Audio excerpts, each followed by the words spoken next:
I think we're live. There's a little thing in the corner that says we're live. All right, we are live. Jaden, make me an admin or whatever so I can see whether there's people in here or not. However you do that. I just want to be able to see if there's people because Brian, do you know if we're talking to anybody yet? I'm talking to you. Talking to me. Well, everybody, this is Cash Call with Dale Archdeacon and Brian Curtis, and we are trying out some new technology. We're trying out StreamYard to be able to publish this into more places. You know, Brian, one of the complaints that we get is that not everybody on the entire planet knows who we are or what we do, right? We're trying to remedy that. Amen. We need a little remedy on who knows us for sure. So I see people coming in. I can't tell how many people are in there, but I see people chatting. So awesome. Somebody's here. Comments. There we go.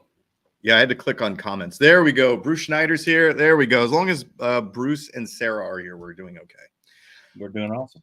All right, everybody. So, yeah, we're still working out the technicalities of how this stuff works. But Brian and I are back again this week, and we've got a couple calls that we want to listen to. I have an interesting one, actually. This comes from a company called Everhome, and they specialize in for sale by owners, and they have a bit of a unique approach.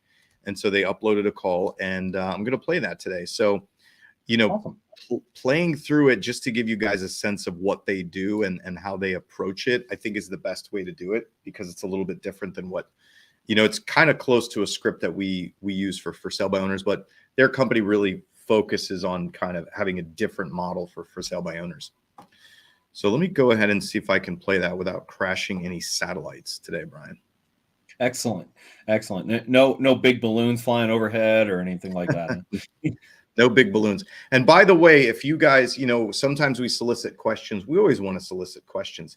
If you have anything, any questions, issues, concerns, please drop them into the comments and we will do our best to figure out where those are and read them. I'm going to share my screen now. There we go. Okay, so I'm going to start from the beginning. You know what? I need to put this to where I can see you, Brian. I got to be honest, Zoom is much better at sharing and doing this stuff. So this is a learning curve. We'll see if we're going to stick with StreamYard or not. Give me a thumbs up when you're here, Brian. Hi, this is Emily. Hi, Emily. My name is Kevin, and I was calling about the Zillow listing. Hi, how are you? I'm doing well. Thanks for asking. So I'm not an agent, although I'm sure you've gotten a few calls about the listing, haven't you? Mm-hmm. Yeah. So I'm actually calling with Everhome, and we are a technology company, and our job, our goal over here is, you know, we want to stop agents from calling you to list your property and get more qualified buyers and reaching out to you guys. Would that be something you may be interested in? All right. So, you know, right off the bat, man, the guy just needs to know his script better. He needs to not be so shaky. If he can deliver that script without the ahs and ums and you knows, that would be much better. When you deliver a script, you want it to sound like you've just created it on the fly, but you need to be able to master it, not that you are stumbling through it and trying to figure out what to say. You're muted, Brian. I don't hear you. I have a little bit of lack of confidence in this person. If I'm on the other end of the phone, I'm like, are you sure that's what you're going to do? Because you don't sound very sure about it. So, right. Yeah. And it wasn't bad. It's just you just deliver it like you mean it. Yeah, exactly. And Kevin, I know, Kevin, we're not trying to laugh at you. I'm just laughing at what Brian said, but your delivery is not instilling confidence. And if you're trying to introduce what is a new idea or a different concept, I need to be confident that you're confident in what you're doing and how it works in order for me to have some faith in you. And that way of delivering it doesn't sound very confident. Yeah, the last thing we want to do is put a question in the potential client's mind because there's enough objections to overcome. We don't need to install any. Yeah. And at the beginning, he was very flat. Hey, this is Kevin. I'm not a real estate agent, although I'm sure you're getting a lot of those calls, right? Right. It was very formulaic, very flat.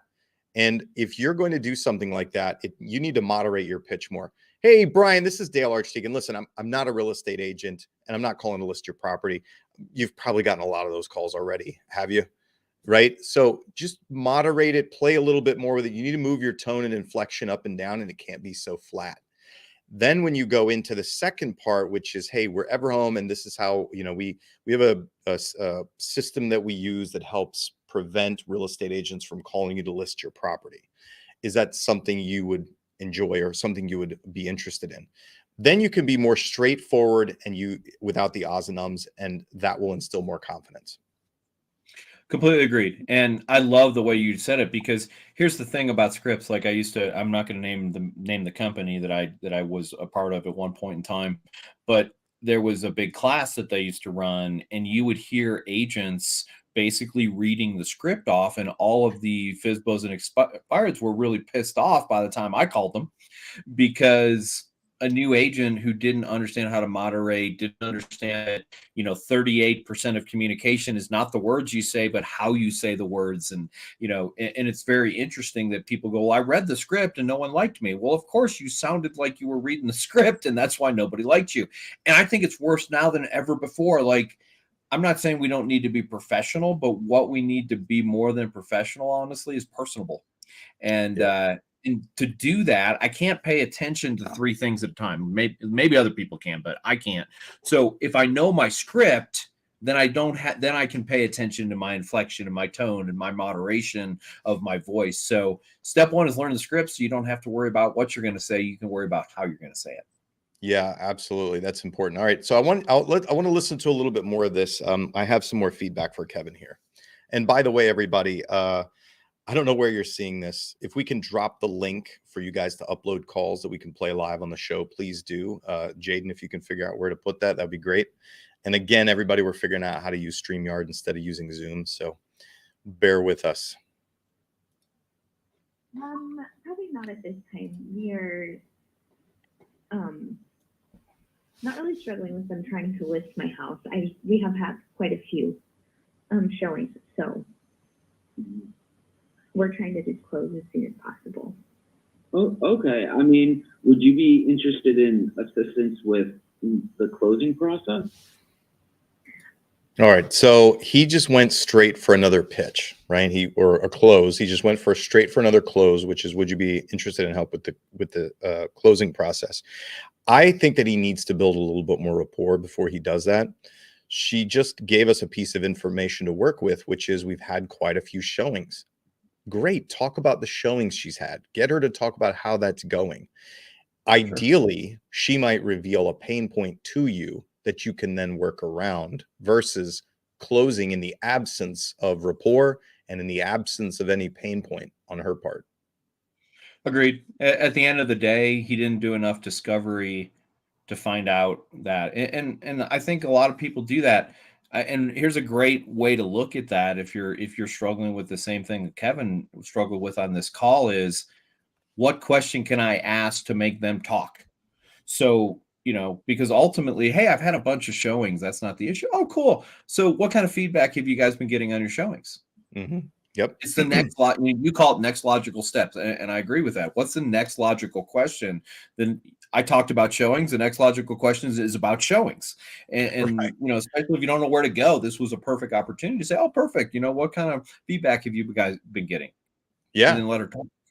Let's play that out. Let me be the agent, Brian, and just demonstrate for these people. I'm going to bring it back around to asking you if you want help with the closing process. Okay.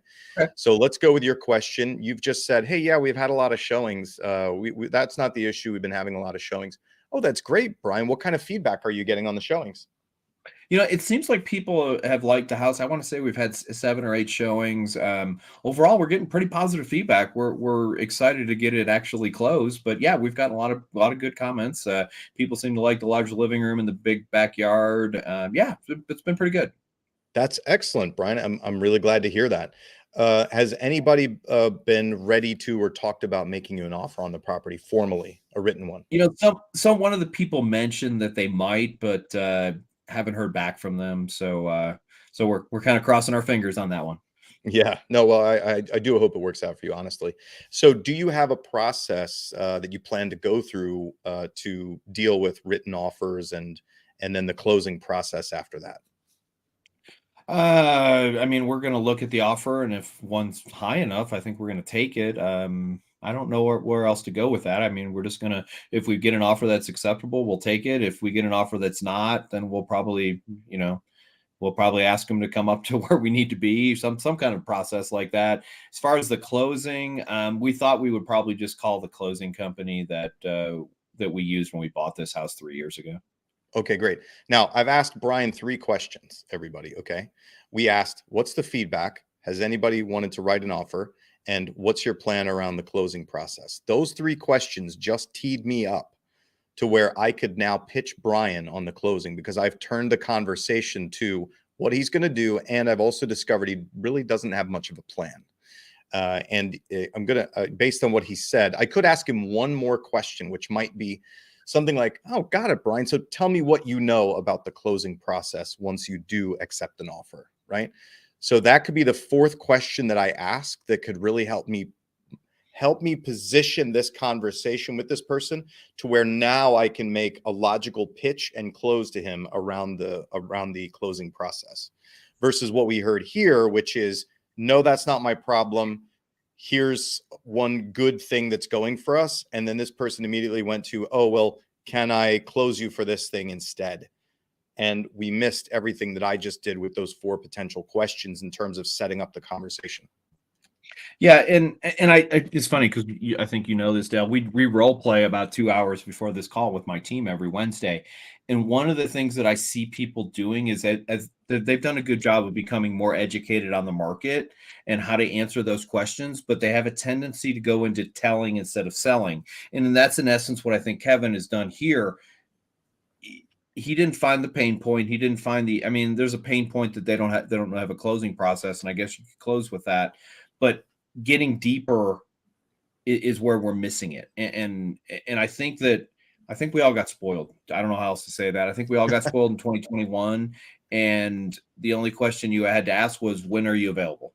Yeah. And that's no longer the case. We've got to go deeper. We've got to actually find the pain point. We've got to take a look at where our real opportunities are and just take it 1 to 2 levels deeper. I think if you can use that mindset when you're making phone calls, it will help significantly. And just because you have a great close, be patient. You don't have to use you got a problem, I got a solution. Just show that this isn't your first rodeo and have some patience when that comes up. As a matter of fact, one of the things that I love to do is make a note about something like that and come back to it in 2 or 3 minutes. Yeah, I even think that's more powerful. So, oh yeah. Absolutely. And a lot of times, yeah, you shouldn't close. You want to be very judicious about when you close. I make the joke that we're all wolves in grandma's nightgown, right? We're the big bad wolf in grandma's nightgown. When you close, you whip off the nightgown and then the jig is up, right?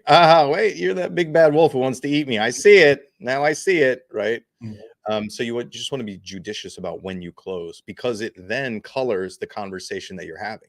Because once you close, the game is up. The prospect knows, especially if they reject you or shut you down, everything that comes out of your mouth after you close and they reject you, in their mind, is just you trying to close them again or get them to change their answer, in a lot of cases in their brain.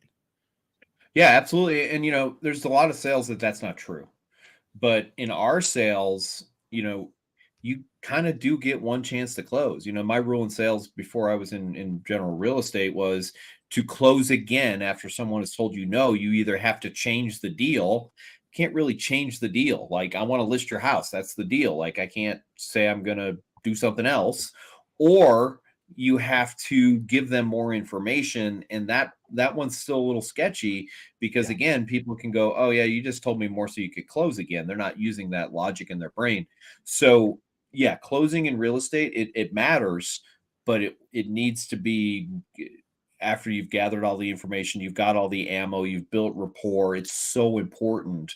You're not selling a one-off product. We're building long-term relationships, and a lot of sales are just kind of like car sales. You're coming on the lot, you're going to buy a car today or you're not. And I've never sold cars, but talking to car salesmen, if I drive off the lot, I ain't coming back. So I got to close hard all the time. That's not real estate sales. Real estate sales is relationship. Yeah, it's hard. It is. I want to make sure that everybody understands this correctly. I'm not saying you don't close more than once, right? Neither Brian or I are saying that. What we're saying is, it's even harder in real estate to continue closing, to change somebody's mind with further closes once you get that first no. That's difficult. And so I'm Yeah. not saying don't prevent the no.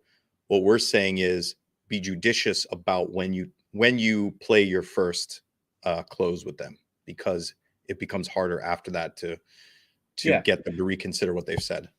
You know, if I'm selling a car, I can go, hey, I appreciate that you really want this car. I understand that that you're not willing to pay $30,000. If I can get my boss to approve it for 28, can we have a deal today? Can't do that in real estate. I don't own the house. I can't drop the price. Right.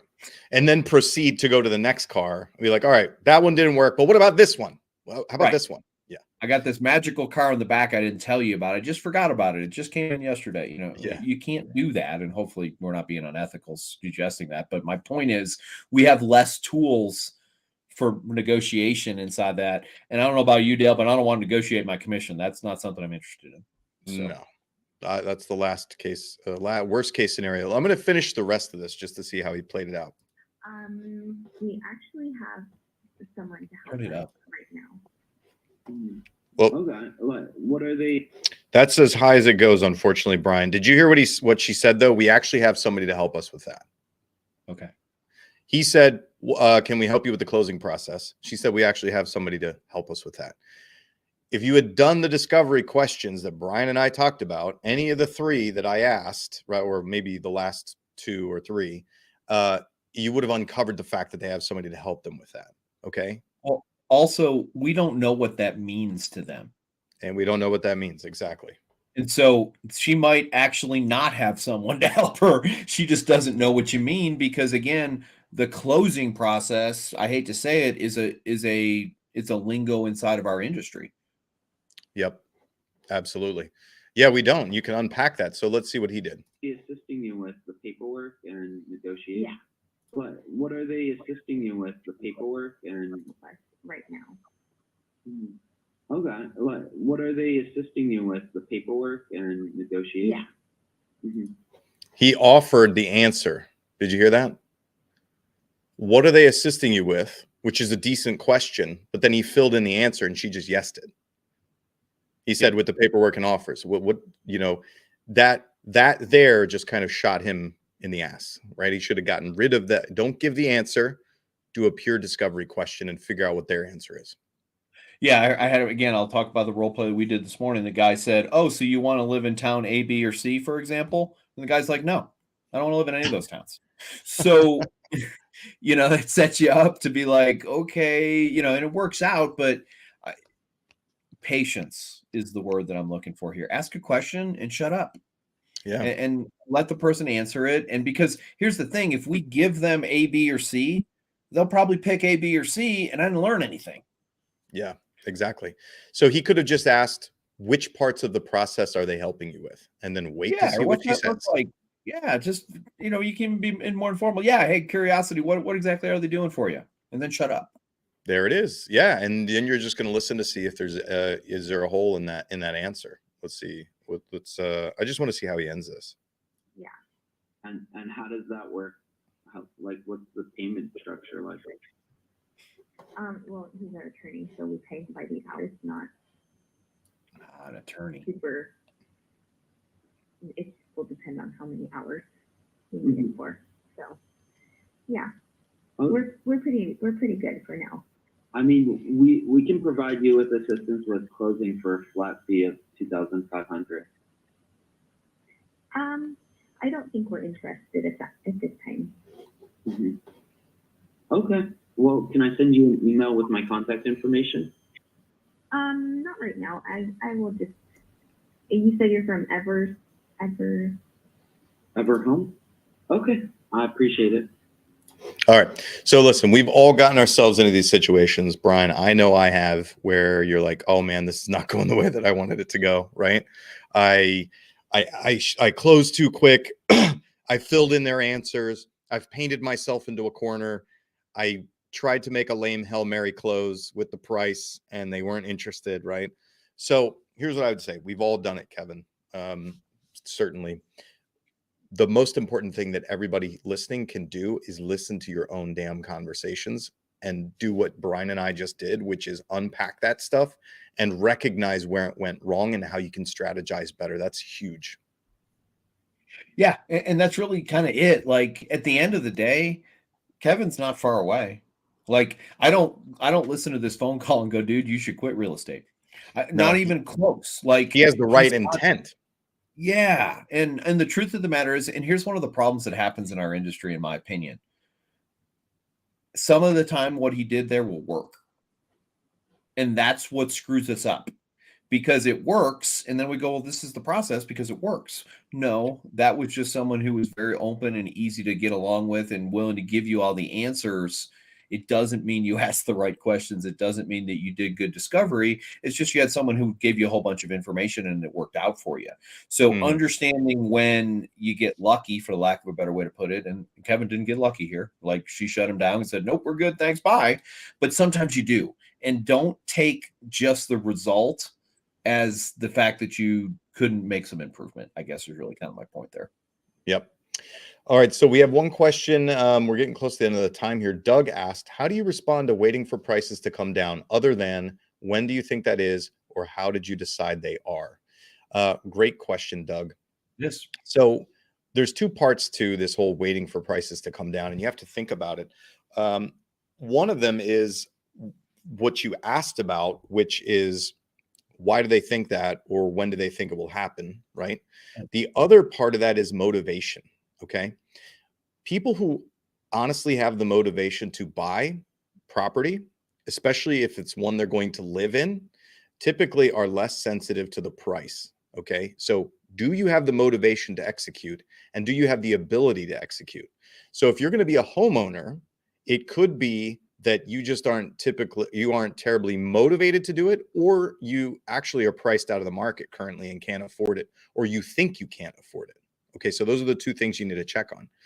If it's an investor who's saying, I'm going to wait for prices to come down, they might just be telling you the damn truth, right? They're just waiting for a better opportunity to put their money into. And so there, if it's an investor, I would go after how they're doing the math. What kind of return are you looking for, right? Mm-hmm.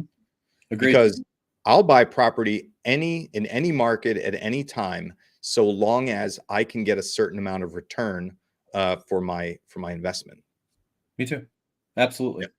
Don't care about the price. I care about the return. I mean, at some point in time, I care about the price because I can't buy a $4 million house. They won't loan me the money. But but within reason, yeah, I don't care either. It's just ROI. Like it's cap rate. It's those things as an investor that I look at. Can I make money on this? Is it rentable? That's a completely different thing. So I agree. That person you're going to struggle with a lot of times. And the truth of the matter is, and this is for all of you working with investors, in my opinion, a flipper, you probably need to write 10 offers probably before you're going to get one accepted at a minimum, because they're, you make money when you buy the house, not when you sell the house when you're a flipper. That's the rule. From the other side of it, though, you are going to have to ask them where they're getting their information from. Now, you don't want to say, where are you getting your information from? So, might look something like this. So, Dale, I can appreciate that. I've talked to a lot of people who are waiting for the market to slow down, soften, and even the prices drop. Out of curiosity, what makes you believe that's going to happen? Because I would like to be able to skip that step and just say, let me tell you why it's not going to happen. Let me tell you what's going to happen. But if I do that, then I'm doing exactly what I was kind of dogging on Kevin for. I'm not doing enough discovery to figure out where they're coming from. And here's the other thing I think is super important, and is that we need to have the ability to talk to the reality of the market. So I can't speak to your market. I've not done the research on it, but let me talk about mine. Our main city in where my team is in 2021 to 2022 had a $98,000 increase in average sales price. So what am I going to use that? I'm going to say, hey, Dale, let me ask you this out of curiosity. Did you feel like the market went up or down in 2022? Most people will say, and you could even go, do you feel like the market went up, stayed the same, or went down? The majority of the people we talk to go, oh, the market decreased. I appreciate that. And a lot of people I'm talking to are. Would it be okay if I shared some actual average sales price of 2021 and 2022 so you can get a perspective on what the actual numbers are? Well, no, yeah, of course that's fine. Okay, the average sales price was 400, and now the average sales price is 500. Whatever the case may be, does that surprise you when I give you that data? Oh yeah, that really surprises me. Here's the thing: it surprised me too, honestly, because it really had a feeling like the market was slowing down. And here's what I realized: we had a lot more price reductions because people listed their house too high because they still thought it was an extreme market. And then also, we actually had a lot less sales that happened in 2022.